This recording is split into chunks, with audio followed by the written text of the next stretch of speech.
What do you believe is the biggest issue facing Pima County, and what's your plan to address it?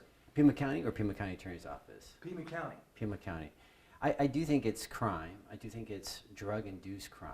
And we have a fentanyl epidemic, and we have people who are addicted, and those addictions lead to other crimes. We have people who peddle in that poison, traffic in that poison, profit in that poison. So we have a lot of drug-induced crime issues that impacts businesses and impacts neighborhoods and communities. So that's, I would say that's by far the biggest issue. We also still have a problem with violent crime, dangerous offenders, repetitive offenders. We still have those issues. But I think you have drug-induced crime is an enormous problem facing Pima County. There's been some discussion about the need for a new county jail. Sheriff Nano says it's needed because of overcrowding, among other issues, but overcrowding being one of them. He told the board that's what's necessary as the current jail was built in the 1970s. County Administrator Jan Lesher says there certainly needs to be some room for discussion, and a blue ribbon panel has been set up to talk about change and reform. But the county board says a new jail is not going to happen right now. Sheriff Nanos believes that should go to the voters. I wonder where you are on that. Well, my job is hopefully as your new county attorney is I give advice and I represent the county. So I'm not trying to shy away from answering that question, but my job is to give advice and legal advice. I do think we need to make sure we have a jail that's safe for both the inmates and for the people who work there. I do think we have a problem with overcrowding. I do think we have a problem with people who are there who shouldn't be there on cash bail. I do think we can minimize the number of people in the jail with more corrective, more restorative justice reforms. I do think there's an opportunity there. As far as a new jail goes, I'm going to leave it to the experts in the Blue Ribbon Commission who know how to do these things. And as a county attorney, I'm giving advice to the county, and so I don't want to jump into the ring and give my opinion to what I personally think the jail should we have a new jail or not. Last month, the Supreme Court issued a decision in the Grants Pass case, rather. And you're familiar with Oregon, and I wonder. You know, it said that cities and counties and towns can fine individuals for sleeping on the street or in public spaces. Pima County's point-in-time count in January of this year was around 2,100 plus, I believe. Those individuals living in temporary shelters, transitional housing, or on the streets. How do you see the ruling? Where are you on this, the ruling from the High Court? And how do you apply it, if you're the county attorney, to Pima County? So this is going back to basic civics, and so we have got three branches of government. And so I'm disappointed in the Supreme Court's ruling, but however, that's a ruling interpreting the law of what the legislatures can do locally. And so we live, God willing, we live in Pima County, which we have got people who all adhere to the same philosophy that homelessness is not a crime. So we have a city council and a board of supervisors who agree that it's not a crime. We have nothing to worry about because there won't be legislation to criminalize homelessness. But you also have the enforcement. You also have the executive branch, which is the county attorney's office. You're going to have me enforcing a law which I find to be unconstitutional. So just because the Supreme Court has said local government can now pass law and regulations to fine and to remove encampments doesn't mean we do that here as a community. It just allows the permission.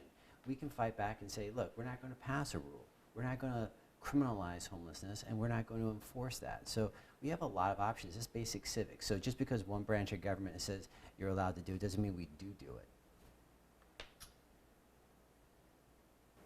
On abortion, the issue that's been front and center here in Arizona since the overturning of Roe 2 years ago, what do you believe, Mr. Jette, is the role of a county attorney when it comes to reproductive rights, and whether, as some have argued, women and doctors should be prosecuted? They can argue all they want. They're not going to get prosecuted here in Pima County. And so I think that is a statement I've always stuck to, and I'm pro-choice, and I think the woman's right to have an abortion is sacrosanct. I mean, that's it. I think it's implied privacy rights in the Constitution. I think that goes throughout. And so if a woman, and through her consultation with a provider, wants to have an abortion, they're going to be protected here in Pima County, regardless of the law. I've got discretion, and I also, if there is a law that's passed, say the 15-week ban is reinstated, 16 weeks, you're not going to get a prosecution for me. I'm going to have my discretion to decline those cases because I don't think it should be criminalized for a woman to have an abortion. That's as easy as the answers I can give you. There is the Arizona for Abortion Access Act. Signatures still being verified on that, but it could get to the ballot in November. Where are you on that? 100% supportive. And so I want abortion to be legal, I want it to be safe, and I want it to be abundant. And so if someone wants to have an abortion, they should have a legal right to have an abortion. I don't think we're interfering with a woman's right to choose. I mean, I think we're walking down that slippery slope. And I've had the National Organization of Women's endorsement because of my philosophy on pro-choice. And so you're not going to get, I believe, correct me if I'm wrong, I believe Ms. Conover has the same view, so I don't think we differ on this. So, what is the biggest difference between you and your opponent, Laura Conover? Experience and ability to do the job. I mean, I've been doing this for 17 years, over 125 jury trials, been at the county, state, federal, international levels, set up prosecution offices from brick and mortar all the way up to hiring 120 prosecutors and staff. I've done this job for my entire career. I've handled some of the biggest white-collar cases in Arizona history, flew around the world prosecuting and extraditing terrorists and terrorist financiers. And so I've done this job for years. And so that's the biggest issue, the biggest difference. And number two is I'm a person of my word. I grew up in a Marine Corps family. When I shake your hand, look you in the eye, I'm meaning what I'm saying. There's no ethical issues with me. I'm not in a diversion program with the state bar. I am everything you see before you. And so you have competency, you have integrity, you have someone who knows how to do the job and keep people safe. You know, I think people hear the title county attorney, and I honestly, frankly, don't know if a lot of our neighbors actually know what you do every day. Huh. And I wonder how you change that. What's the plan to kind of get the community more educated, more involved, more interested in the issues that you deal with every day? Sorry, I didn't mean to interrupt you, but yeah, it's public relations. And so you got to get out there and talk about the criminal elements of your job, but also the civil elements. We have they should have a robust civil division which represents the county and defends the county on civil suits. So it's an education thing. You got to get into the schools. You got to get out there and say what we do, because you want an educated community to. Because when we do these votes are so important. The county attorney's office is arguably the most important law enforcement position.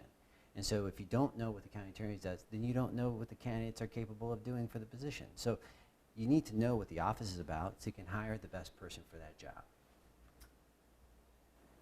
If you're elected and you start in January, because this is you and Ms. Conover are, for all intents and purposes, in a general election. In the primary, there's no Republican opponent running against you this fall. If you are elected, what is priority number one for Mike Jette? Restoring confidence at the county attorney's office. I mean, just for example, Eric, they've lost 40 some odd prosecutors in the criminal division. 40. The speedy trial rights have been violated multiple times with all their cases. And so you've got confidence issues, you have the processing of cases, you have the judges, you've got law enforcement officers who investigate who have low morale. And so you need to correct the office, put it back on the right track. And then the second thing is you got to go and recruit. When you change leadership, you inspire people to come work for you. People have left that office not because of the pay. They left the office because of the leadership in that office, or I dare say lack of leadership in the office. When you lose 40 attorneys out of 65, her white-collar fraud unit just quit. She lost every attorney in her sentencing integrity unit. That office is in crisis mode. And so the number one thing you got to do is restore confidence. And victims need to understand that their voices are going to be heard. The moment I step in the office, if you're a victim of a case, your voice is going to be heard by me. Finally, what is your message to voters right now? Those who have their ballots on their kitchen tables with a few days to go before this election, and to those who will go to the polls on Tuesday. One, I want you to vote. Number one, vote. Vote whoever you want, vote, but you need to vote. But when you look at the county attorney's office, you need to evaluate a couple of things. Who has the experience of being a prosecutor?